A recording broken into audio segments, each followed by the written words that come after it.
So I'm going to invite each of our panelists to tell us a little bit about them as humans and a little bit about the work that their organization does, to introduce themselves to you, and then we have a little bit of a special treat. Beth, we'll start with you. Hi, my name is Beth Collins, no relation.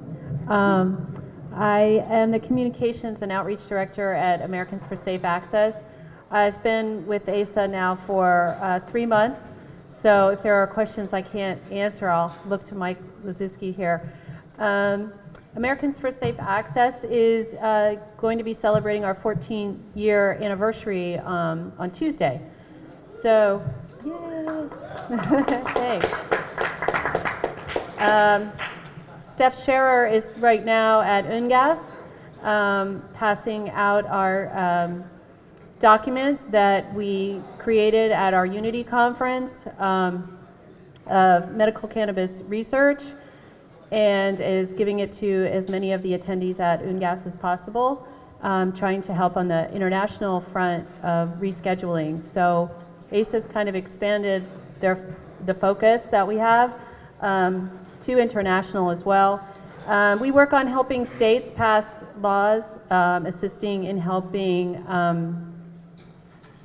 define and train people on safety regulations. We work on federal legislation, and our main belief is that policy should be driven by the patients. We have what's called a medical cannabis policy shop. So I urge you to go to the Americans for Safe Access website and take a look at that. There might be materials that you can use in your advocacy.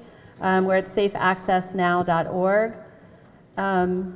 We've had quite a long history with your organization as well. Mike Lazuski here has been on SSDP's board. Yay, Mike! As well as many of the people that work at ASA started at SSDP. So as far as my personal how I got into medical cannabis. My daughter, who's sitting over there, Jennifer, she suffers from intractable epilepsy. So we moved to Colorado. We were Virginia residents, and we had to move to Colorado to treat her seizures with medical cannabis. She is not seizure-free, but she found great relief from her seizures with cannabis oil, and has been able to go down on her pharmaceuticals, which were causing her horrific side effects. So I started advocating for laws in Virginia, trying to pass laws, and then I met patients and other activists like yourselves, and was really inspired, and quit my day job and joined ASA, and it was the best thing I ever did. And we're gonna, together with organizations like yours, help move medical cannabis laws forward.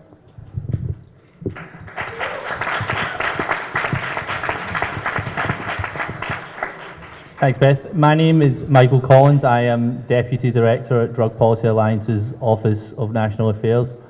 Glad to be here interrupting your lunch. I am originally from Scotland. I apologise in advance that SSDP did not provide an interpreter or subtitles, so you're going to have to put up with my accent.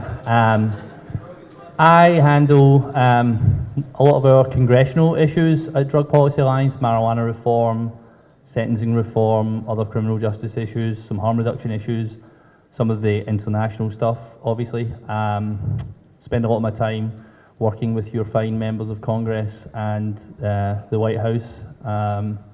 Drug Policy Alliance, I think most people know, like organisation pushing to end the war on drugs and have drug policy based in science, health and human rights.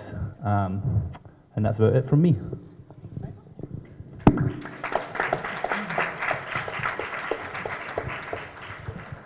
Hello, I'm Bob Kopecki with the Marijuana Policy Project and the Director of Federal Policies. I've been with MPP for over 6 years now. I started in October of 2009 in the State Policies Department. Having worked on state level issues for most of my time there, I've gotten the pleasure to work very closely with many SSDPers. Sorry about that. Is the microphone working? Yeah, it is. Oh, sorry, I was not close enough. I apologize. My name is Bob Kopecki with MPP. I'm the Director of Federal Policy. Sorry about that.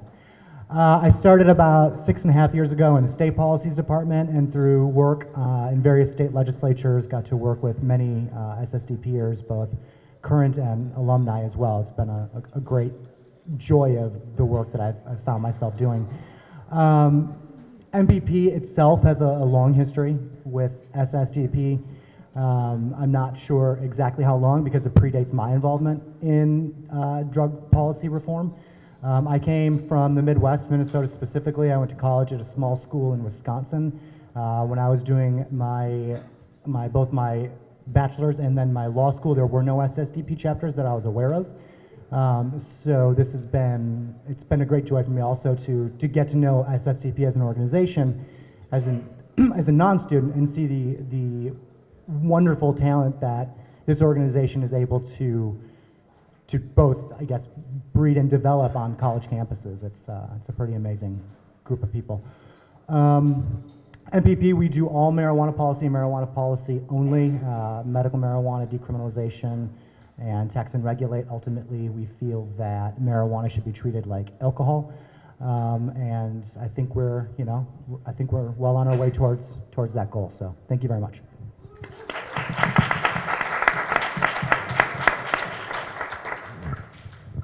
Good afternoon. I'm Neil Franklin from LEAP, Law Enforcement Against Prohibition, and it's great to be back. Love you guys. So, me as a human, I don't know, I've been called some things, but I don't know if I've been called a human yet. So how do you guys like the beard? I'm going into deep cover. By the way, like the beard? Beard, it's good. As you can see, I'm still working on a suit. I got rid of the tie, okay? I got a long way to go, but I'm working at it, so be patient with me. So, LEAP, Law Enforcement Against Prohibition, which is really who I am really as a human right now, at this point in my life, as we're trying to undo the disastrous war on drugs and the prohibition of drugs and the many harms that this policy causes, not the drugs themselves, the policy is what we focus on. And maybe I can give you just a quick little snapshot of where LEAP is headed.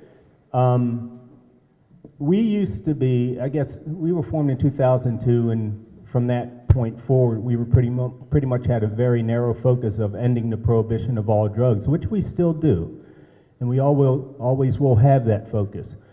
But we're going to expand a little bit, well, maybe more than a little bit, into speaking more in detail about the related harms of that policy of prohibition, such as mass incarceration, or should I just say incarceration, period.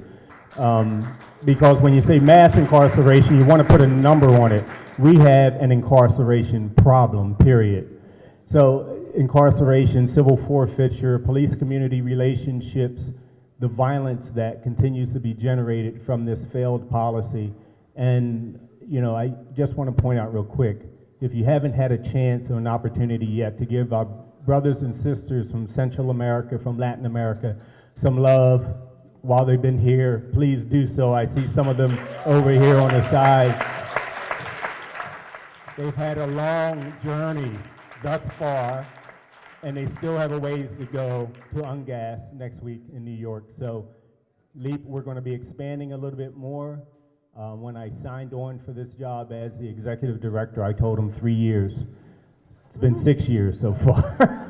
So I don't know when it's going to end. But anyway, as you know, and just real quick, and I'll end here.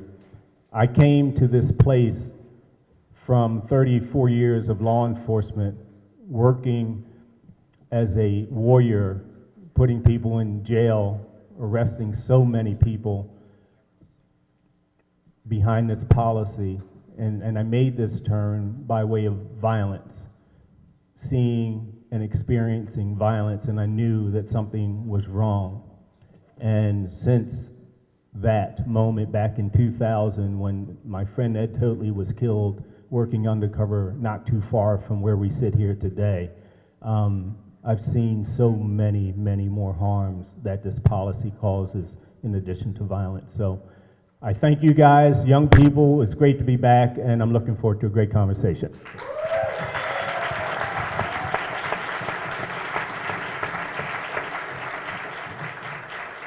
We're going to take a moment. Now, Rick Doblin, of course, is another important member of the SSDP supporter community, as is MAPS, hence the award last night. But of course was not able to make it because he's in the middle of a whole series of dinners that are happening all over the place, and he's on the West Coast. He did, however, send a video. So give me just a moment, I'll get that started.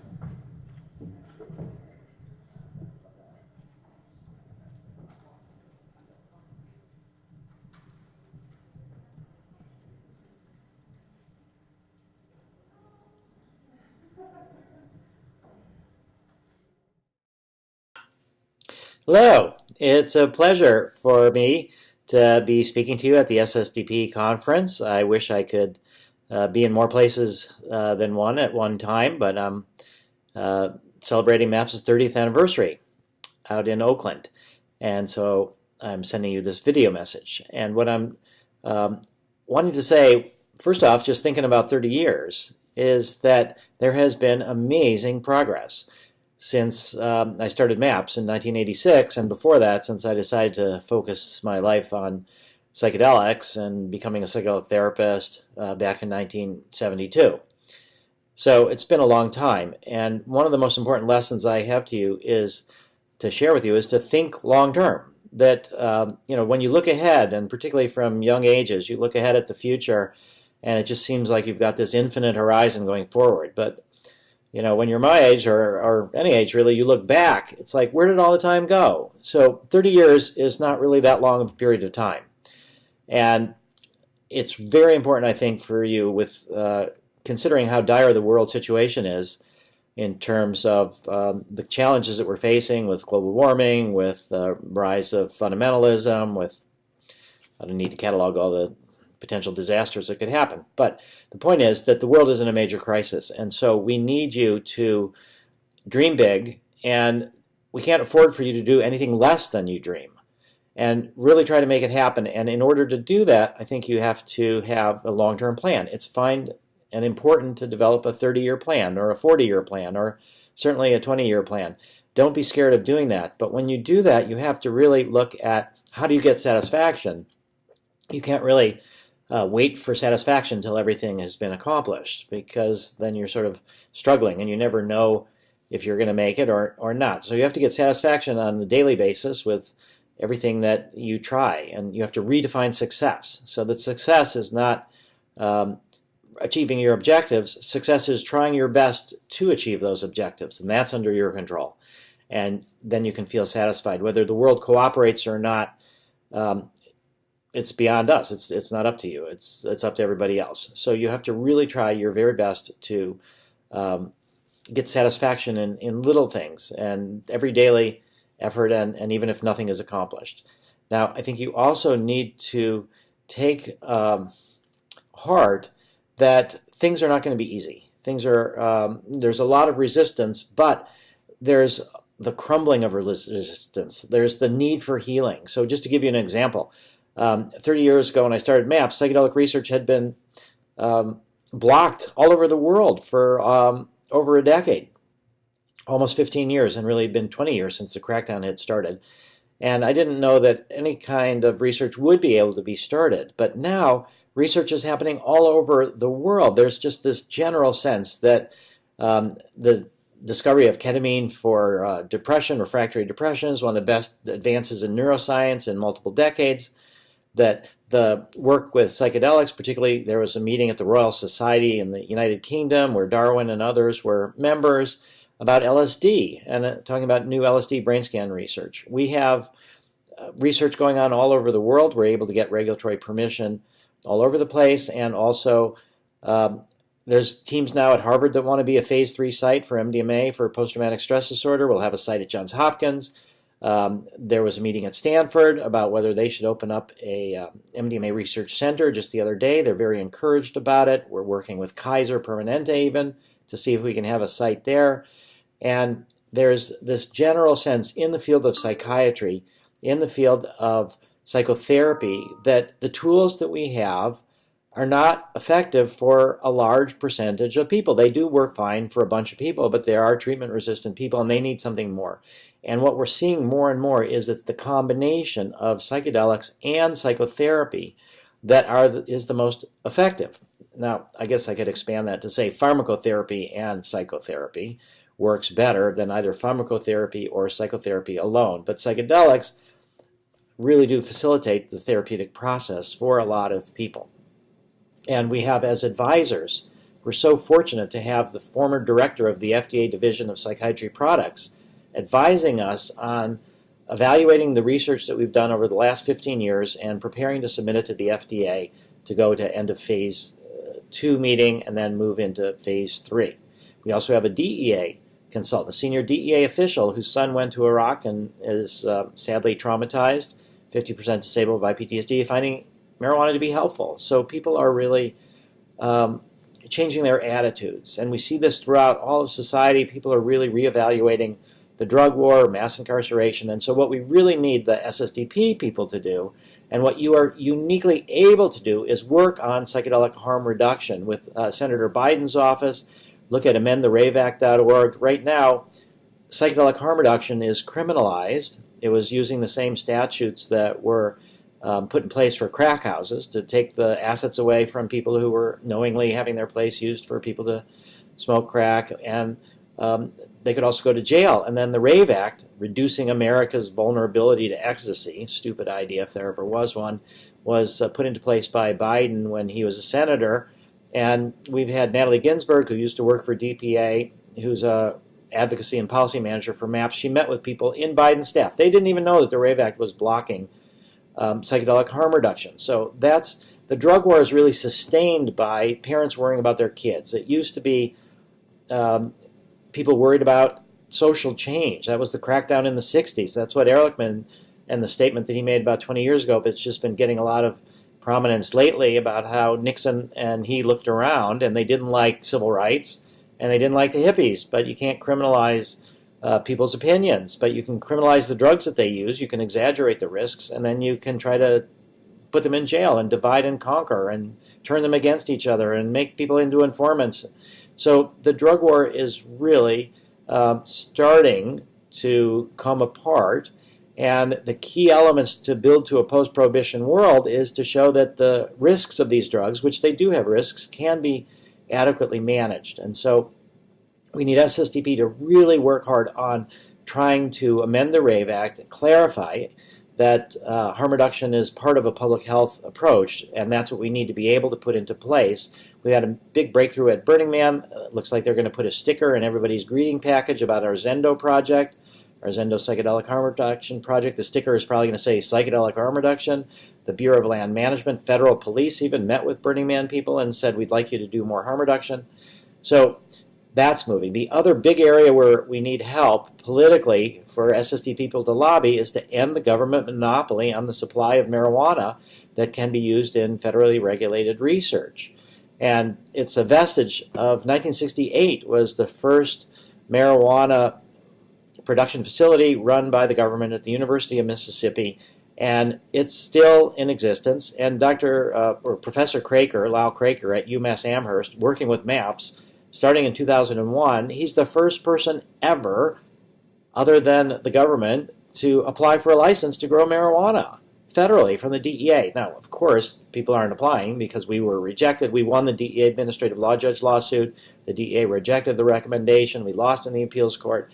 But we're going to be trying again. And this time, because there's more medical marijuana states, because there's marijuana legalization states, there's more support in Congress. Senator Gillibrand is going to be sending a letter with 10 senators, unfortunately only one Republican, to President Obama about medical marijuana, saying end the NIDA monopoly and other reforms. And so this is, I think, a fruitful area for SSDP people to be lobbying. In our area, those are the main two policy limitations, ending the NIDA monopoly and then really moving forward with psychedelic harm reduction. And I think you, as students, are uniquely able to work on that. And I've got a general sense that a lot of the work that SSDP people do is held in really high regard by policymakers, because they are looking at students and they are looking to see what students think and what young people think. And you have to really advocate for yourselves. And we'll try to help you as much as we can, but I think you guys have got great potential to really change the dynamics and change the story. So I think if you can really focus on the long term, redefine success in terms of just your struggles, dream big, and work in collaboration, and don't demonize the other, we're going to end up having a much better world thanks to you. And I just wish that all of you could be celebrating with us and we could be celebrating with you. But we can be together in spirit. And thank you very much. And have a fantastic conference. Bye.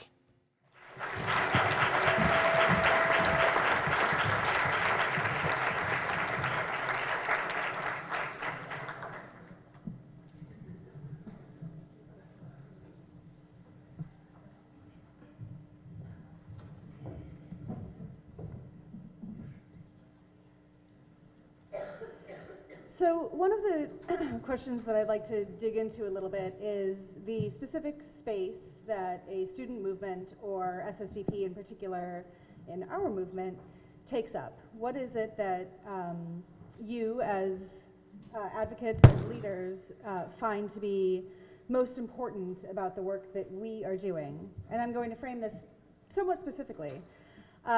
This year, millennials will outnumber boomers could outnumber boomers at the ballot box for the first time.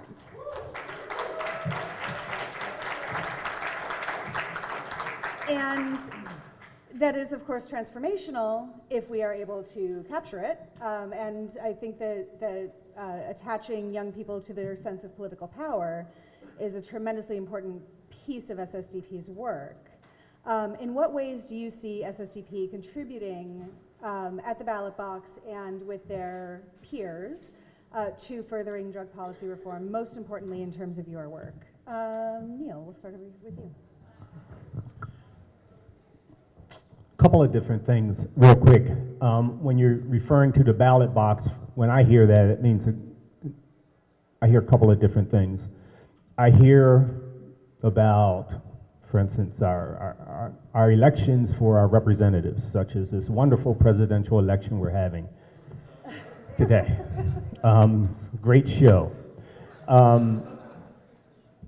The one thing, and obviously your votes are extremely important there because, number one, I think this is a monumental time where you can send a clear message as to what you want and what you want to happen. Unfortunately, when it comes to our presidential election, we have these crazy things like superdelegates and let me just put it this way.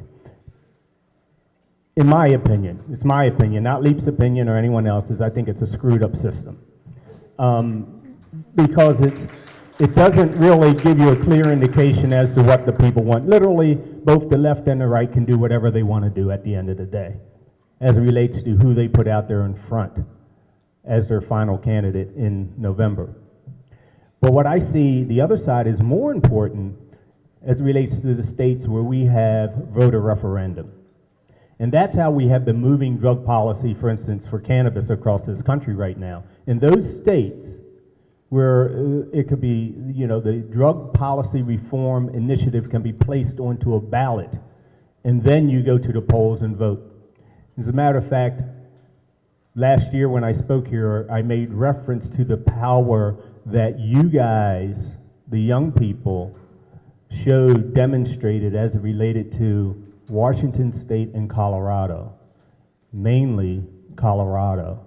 You guys came out in full force, not only just working the phones and encouraging other citizens to vote in that state, but you went to the polls, and it was evident in the polling that took place afterwards to see who brought the most influence to people in making their decision, and it was you guys. It was you guys. So those are my initial comments about your voting power and going to the ballot. Yeah, I mean, I echo everything Neil said about going to the ballot and supporting the various initiatives that will be on 5 to 7 state ballots this year. But you also have, I mean, the power of the ballot extends and probably, in my opinion, is most useful on the local level. getting involved in local races and letting those politicians to whom you volunteer for, or who you host fundraisers for, or donate for, go door knocking, whatever it is, letting them know what your views are on all issues, not just drug policy, but all issues as well, is very important, because those local politicians tend to bubble up and eventually, come to DC here where not much is happening. But and not much will start happening here until more states move forward with sensible drug policy reform. Now, not all states are lucky enough to have the ballot available to individual voters. So having politicians in your state houses that support your issues is key to making sure that reform happens across the country and not just in the select states that have direct democracy with the ballot. Yeah, one thing I'll say, going back to the question about the space that SSDP occupies, I think for me, SSDP is a very unique organisation, because coming from DPA, there are a number of organisations who we work with on different issues, some of them at the table, we'll work with them on marijuana reform, some of them will work on sentencing reform with, but we don't work with them on marijuana reform. Some organisations will work with them on harm reduction. SSDP is one of the few organisations where I think we see eye to eye across the board, and we can work with them on any issue, whether it's harm reduction, whether it's psychedelics, whether it's marijuana prohibition, whether it's sentencing reform. And I think that sort of relationship makes me feel that there's a kind of family connection between DPA and SSDP, and a lot of the people in the SSDP movement, a lot of people in this room, will hopefully go on to have careers in the drug policy space or the criminal justice space. And I think there are a number of things to keep in mind that you will hopefully learn during your time with SSDP, and certainly it's something that we promote at DPA, and that is, the war on drugs is a war on people of colour. If you are not thinking about the drug war in those terms, then you're doing it wrong.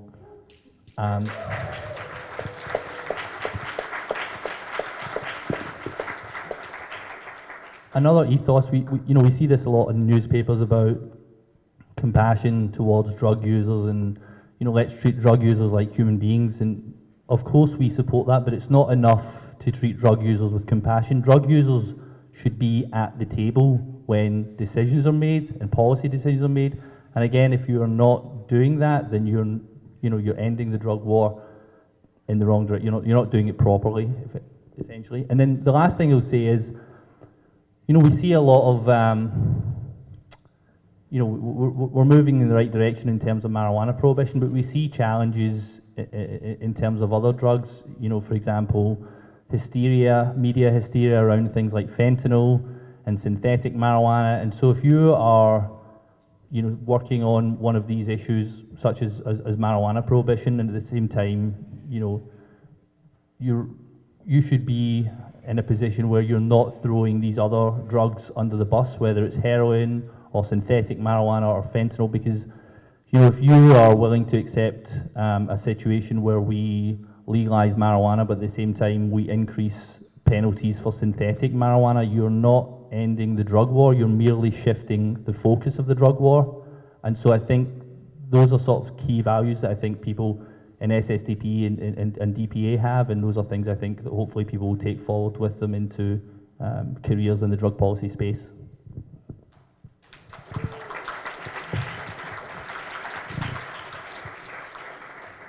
I don't have the historical view of this quite so much as Mike here, so he's graciously offered to field this question.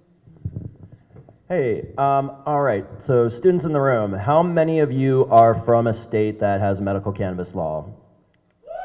All right, that's great. How many of you are from a campus that permits medical cannabis use on campus? All right, that's something you all can do. That's your project. That's your medical cannabis project. The great thing about SSDP and starting off on working on campus level change is it's this nice small universe, but it's the same set of skills that you'll be using if you want to change law at the city, national, federal level, all different levels. It's that same lobbying skill set. So working for campus policy change, I know a lot of campuses have done great work on that for Good Samaritan or marijuana equalization. So this is another campus policy change that if you're in a medical cannabis state, students, they need to be able to use their medicine on campus. They need to be able to have that in their dorms. They need to be able to use it and have access to it. If they want to be able to complete their studies, you want to have students as healthy as possible. It should be pretty common sense. And so that's something to be able to work on. Moving, I guess we're going to go from the campus level and go up to state, and then I'll do a little federal spiel as well. States right now have sort of, and this is probably more of a causation correlation thing. I don't think they're exactly related, but something I have noticed, students were much more active, I think, in medical cannabis law change maybe 5-10 years ago, significantly more so, I think, than now. I think part of that is because broader legalization is a more realistic conversation, and that's something that probably hits closer to heart to a lot of students. So I think there's just some natural moving away from this issue, but that's sort of the causation correlation type thing I was talking about. Is past couple of years, 3 in a row now, we've got medical cannabis laws that don't have access to full dry flower access. We don't have, Pennsylvania, much better than the New York and Minnesota laws, but it's that same limitation on the forms of medicine. So getting involved when there's a state bill and being active in that process, especially if you're a patient who needs medical cannabis access, we need your voice in this movement of all ages, everyone who needs access. We need faces that show patients who need THC, patients who don't just need CBD, because that's where the battles are at right now. And access to dried flowers, your stories about how your use of dried flowers is how you're able to find wellness. That's how we can combat these laws that are limiting the forms of medicine that we have access to. So federally, Rick already talked about it a little bit. One thing that we have the federal government on the ropes with the NIDA monopoly. And really, we got to call it the DEA mandated NIDA monopoly. NIDA doesn't even want it anymore. That's how on the ropes this is. DEA is the last bastion for this. So getting involved with the federal process to knock this last one off, it's going to really free up a lot of ability for researchers to do the comprehensive research we need on medical cannabis so that we have better understanding of how to use it.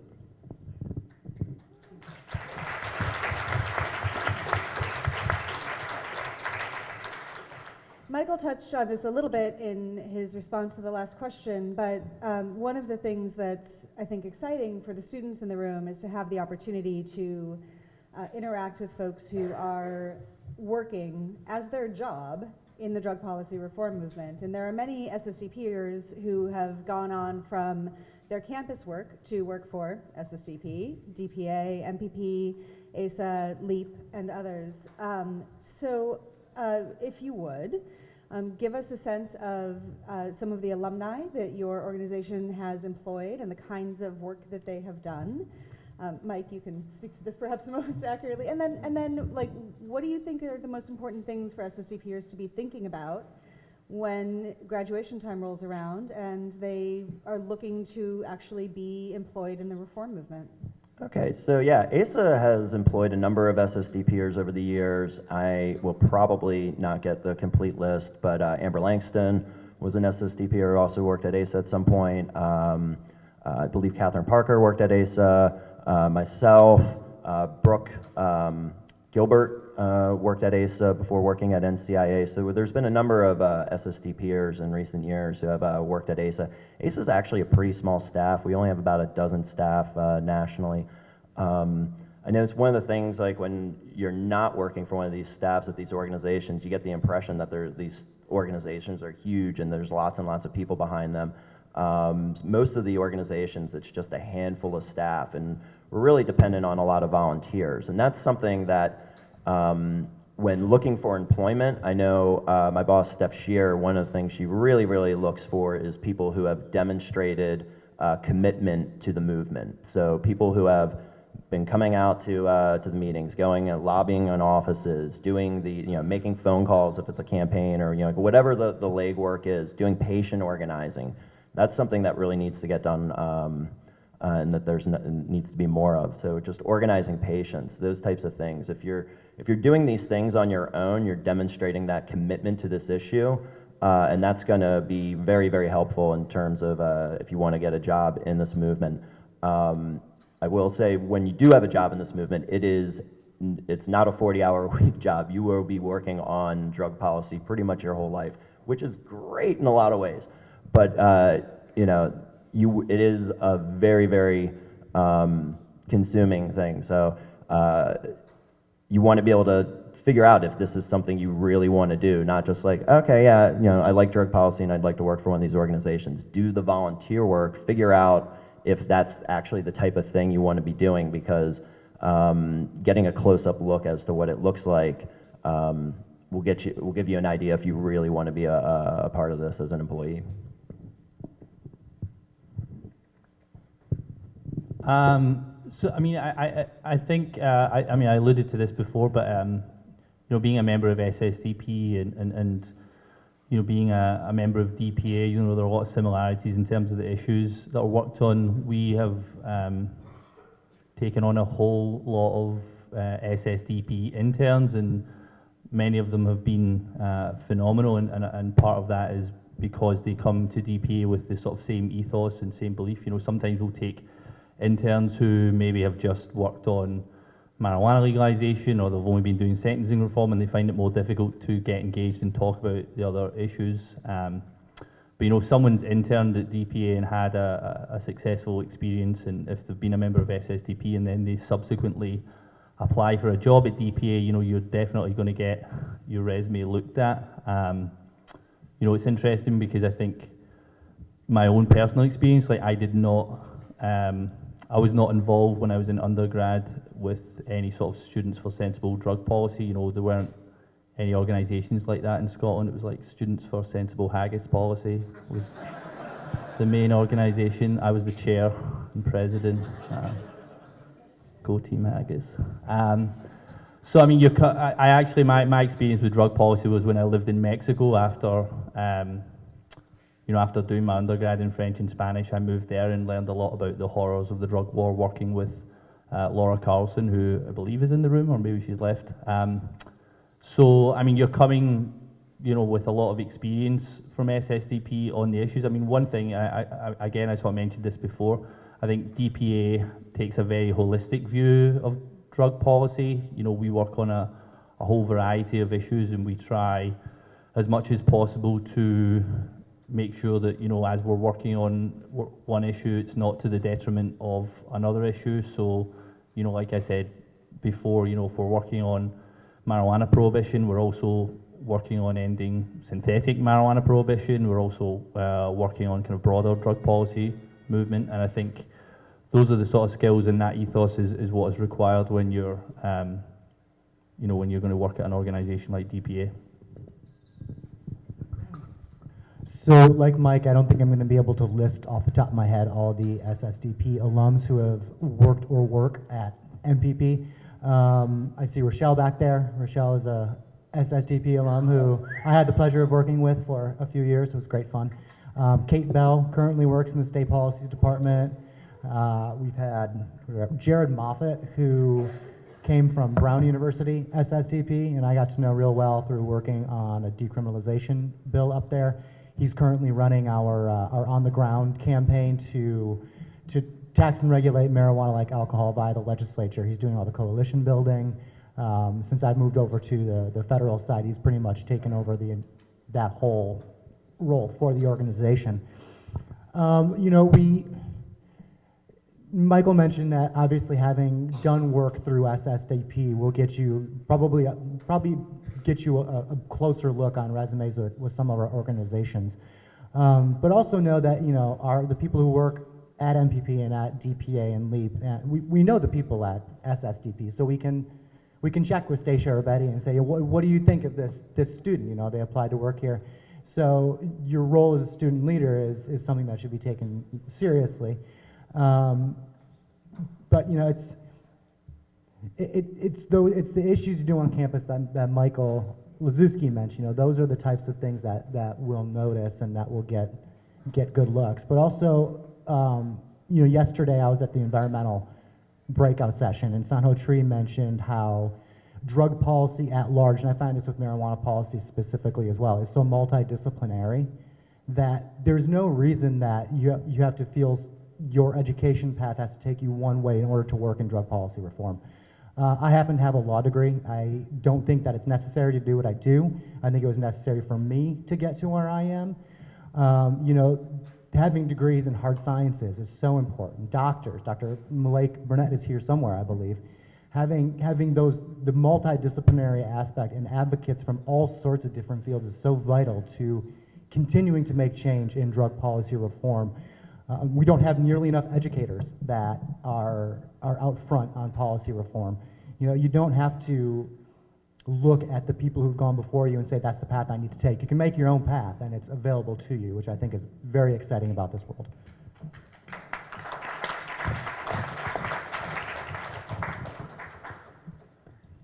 So I've never been accused of being the smartest person in the room, but I'm smart enough to know to surround myself with the smartest people in the room. And that's the smart table back there where quite a few of, just about everybody who works for LEAP worked for SSDP at one time. We got Irina, we got Tom Angel, Shalene was back there somewhere. I know Michaela was here earlier. I think she spoke. Nico. I mean, hell, just about everybody works for LEAP, works for SSDP. Now, Eric doesn't work for LEAP, but he's one of our advisory board members. So Eric Sterling, I mean, at every turn, we involve ourselves with people from SSDP because we know the value of you guys. Now, I don't want everybody knocking on our door at one time looking for a job, but we just love the work that you do and the importance of that work. Our two most important areas for what we do in getting the word out with our Speakers Bureau is our Speakers Bureau, so managing that group of law enforcement professionals who speak to the atrocities of the war on drugs and the need to go in another direction.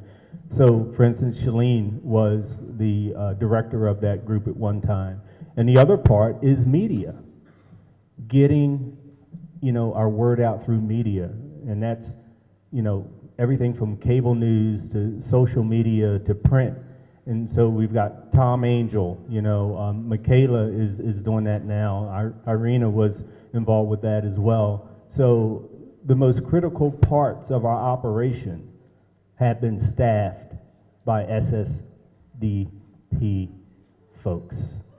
So that should say something. You know.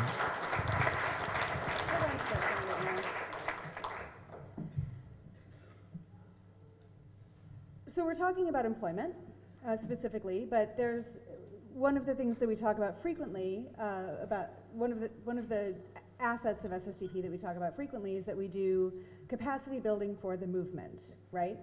By raising up this next generation of leaders, whether it is through employment or through you know, other ways in which they are involved, that is one of the most important pieces of work that we do for the movement at large. And we've been talking around it a little bit, but I'm wondering if anyone has anything that they'd like to add about the kinds of capacities that SSDP builds for the movement, the kinds of work that is most important to their organizations that is provided by SSDP chapters while they're still students, and what it is that you'd like to see out of SSDP in partnership in 2016 and beyond. I could take that. So right now I am working on a criminal justice reform bill, a sentencing reform bill that is kind of in the Senate. It has passed out of committee. It's a bill that would reduce mandatory minimum sentences for drug offenders. It would apply a lot of those sentence reductions retroactively, result in the release of you know, thousands of individuals. Would really be an important piece of legislation if it passed, and we are really looking at Mitch McConnell to put that bill on the floor. It has the support of Republicans. It has the it has the support of many Republicans. It has the support of almost all the Democrats. And so, one of the ideas we had was like we should do something in Kentucky to push Senator McConnell. And so, you know, one of the first protocols, DPA does not have a presence in Kentucky, so we reached out to SSDP and got in touch with the Kentucky chapter of SSDP and ended up putting together a petition asking McConnell to bring the bill to the floor. We then worked with SSDP and a couple of other local allies to do a media event in Kentucky at McConnell's office, delivering that petition. There was some like 30,000, 40,000 signatures. And, you know, that got local media attention, and that got attention, you know, in terms of pushing McConnell to support this legislation. One of the guys, the SSDP Kentucky chapter lead, Grant, he wrote an op-ed that we sort of helped place in Kentucky that called out McConnell and told him to put the bill on the floor. That op-ed in turn was actually pushed out by the White House themselves. The White House put this on their sort of criminal justice news update. And we couldn't have done that without SSDP. Like I say, we don't have a presence in Kentucky. And so those are the kind of things like meetings with legislators, activities, events, you know, that type of thing. I think SSDP as a student movement is uniquely placed to carry out those kind of activities. I agree with everything that Michael just said. I'd also like Thank to you. add, I mean, I think it's pretty apparent that we're going to need a lot of help on the campaigns this fall. So if you're still students and you have the time in your schedules come September, I mean, if you're in one of the states that has some kind of a drug policy initiative on the ballot, get out and call the campaign, see what you can do to help. Again, I will stress again, get to know your local politicians, and for those of them who are strong on the issue, see how you can help them as well. There's a unique power that students have of being able to get their friends and get out and knock on some doors. One of the things we've done with the SSDP chapters up in Rhode Island, the URI and the Brown chapters, are we target specific lawmakers if we need their support on legislation. And so we'll go out and we'll have canvassing events where we have, you know, volunteers will go and they'll drive people to the specific district, and you'll knock on some doors with postcards and, hey, do you support this legislation? You get them to sign. You do that enough, you get a whole stack of postcards of constituents of these state lawmakers that say, I'm your constituent, I want you to support this legislation. It makes a big difference. So, you know, contact the people who are working on change on the state level, as well as ballot campaigns, and just offer your services. See what you can do to help. Make sure you know what your capacity is as far as time, so you don't oversell yourself. But, you know, get involved and have fun. It's people always appreciate a helping hand. So I'll be real quick. As you guys go out and do some of the work that you're hearing, you know, meeting with your representatives and in your individual states, and as they say, that local government is really effective. You know, when you act there locally, reach out to us and bring one of our speakers with you when you're gonna meet. We can talk about that law enforcement piece. We can talk about the criminal justice side of it from a place of being right there on the front lines, and we'll bring that credibility with us. So please reach out, contact us, let us know where and when you're going and what you're going to be talking about, and we'll send one of our speakers with you to help you out. We are going to end with a bit of a question that's going to be fun for me. Neil, last year from this stage, you said, and I quote, I know you're fun. I know you're kind of fun, Betty, but go ahead. You said, and I quote, Students for Sensible Drug Policy is the single most important drug policy reform organization in America. And I meant it. Excellent. Very good. And I meant it. Absolutely.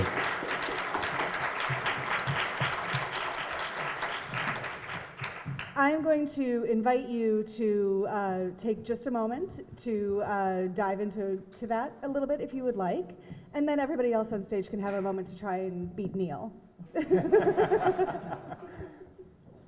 Well, first of all, you can see the gray in the beard. I'm getting older. I'm getting tired, and you guys have so much energy. And let me just put it this way: this movement takes momentum. As in any movement, as in anything that you want to accomplish, you have to build momentum, then you have to keep momentum, and you have to keep increasing it until the job is done. This is going to take a while. This is not a sprint, and I know you've heard this cliche before, but this is not a sprint. This is a marathon. And a lot of us, and Eric, I'm sorry, but you too, you may not have the energy, you know. You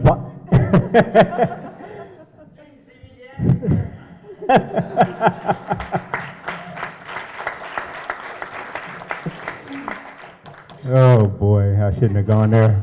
But anyway, Neil, you got to start coming to the Saturday night party. I don't have the energy that Eric has. But anyway, so it's going to take momentum that we've built, that we're going to have to sustain, and it's up to you guys. You guys are going to have to be the ones doing it. And it's not just in one particular area of focus.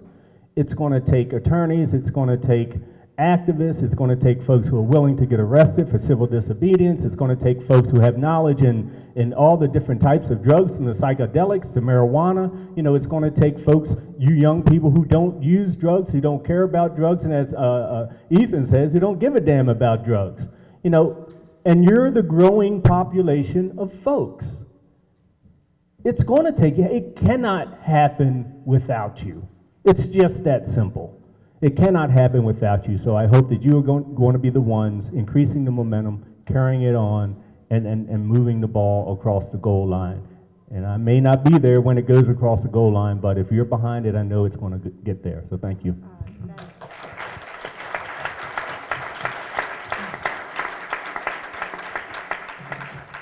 I personally think that MPP is a pretty good organization as well. But SSDP, it's, in my mind, it's a numbers game, really. I mean, with the rate that the organization is growing, unfortunately, probably not all of you are going to end up working in drug policy, but as far as I'm concerned, that's quite all right, because we need people who support ending drug war to work in all fields and to talk to all their colleagues across all disciplines of careers and higher education, so that the message gets out there that the drug war has failed and there's a better approach to ending it.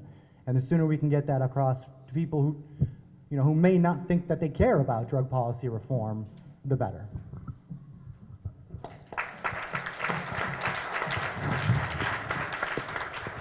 Yeah, I'll just echo a lot of the points. I mean, if you look at the history of this country, or any country, like, students have been at the heart of movements for social change, whether it's the war in Vietnam or LGBTI rights.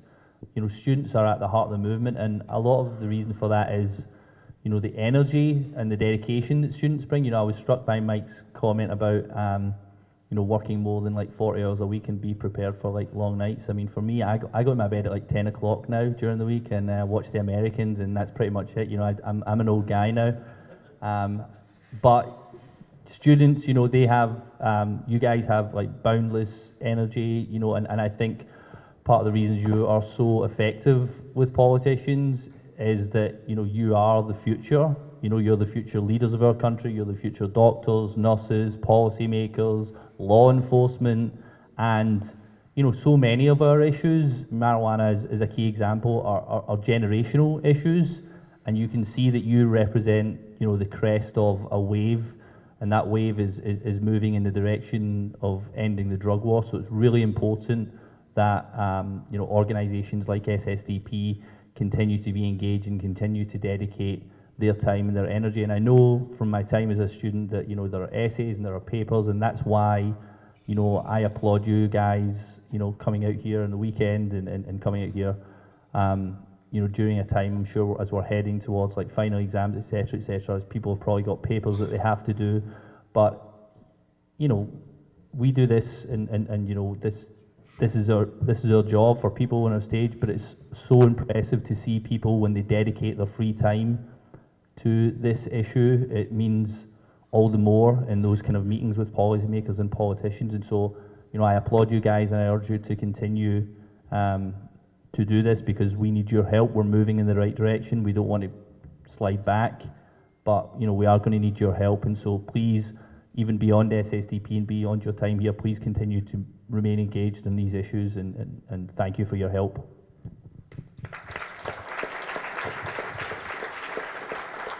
Yeah, I haven't said too much up here because we've got Mike, and probably would have been a better choice than I would have, but Steph was supposed to be here. Thank you.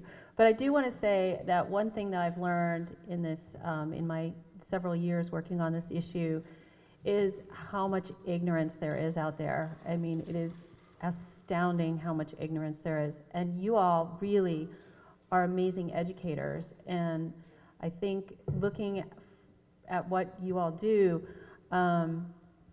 every interaction that you have with a legislator, if you can make that connection of, because most of them, let's face it, are old, and they look at you and they see their kids, right? And they see the future of this country.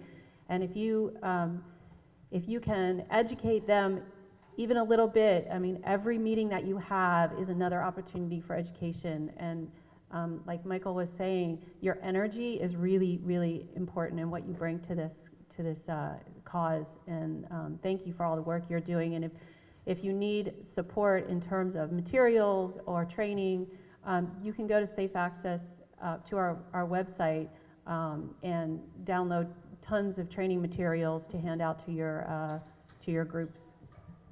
Did you want to say something? Yeah. Just real quick for me, what SSDP is just meant is community, really, in this organization, in this movement. For years and years, I was the crazy kook at parties who would just chew everyone's ear off about how messed up the drug war was and how we have to do something about it. It was just years and years of doing that and just not getting anything done. And then by a lot of just mere fate and circumstance, I ended up getting to temp for SSDP right before I was going to law school. Made sure I got to that first conference I went to in 2008. Whose first conference is this? Who's right. Real life-changing experience. Great to see all you all here. I promise this won't be your last.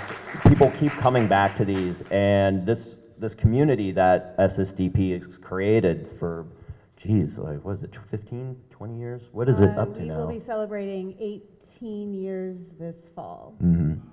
Yeah, just all the people who came before me, who've come since me, it's amazing to see everything that is getting done, and this is just sort of like an incubator of how we're ending the drug war, and SSDP is really the source of it. So it's always a thrill to come back here and reconnect with everyone.